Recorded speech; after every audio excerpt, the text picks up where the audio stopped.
Hi there. Later, being a bigot's bad for business. First though, a ban on pride flags in Utah's schools and government buildings is now in force. There's a fine of $500 a day for unsanctioned flag displays. Right-wing Republican lawmakers say it'll make classrooms politically neutral. Opponents, who do have souls, reckon the aim's to erase LGBTQ+ expression. Utah schoolteacher John Arthur came up with a subtle way to show his support to one of his queer students. I'm a teacher. I use pens and highlighters and markers every day.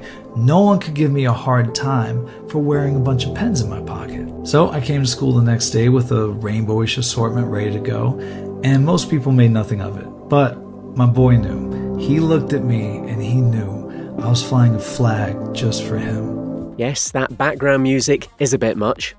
On the upside, political flags, so for example, any that say "Make America Great Again," are banned as well.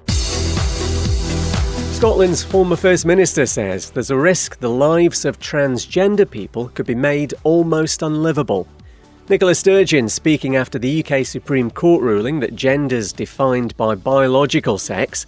It's led to advice from the Equality and Human Rights Commission. Trans women should be barred from female facilities in the likes of shops and hospitals. Sturgeon reckons what's important now is how the ruling's put into practice. Can that be done in a way that, of course, protects women, but also allows trans people to live their lives with dignity and in a safe and accepted way? When she was in office, Sturgeon tried to make it easier for people in Scotland to change their legally recognised sex. This was blocked by the UK government. The Bigot's restaurant has closed down in Sydney, Australia, after less than 2 months.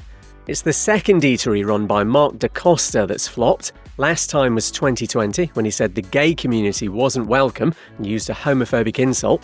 Now it's swiftly happened again, because no one wants to be anywhere near him.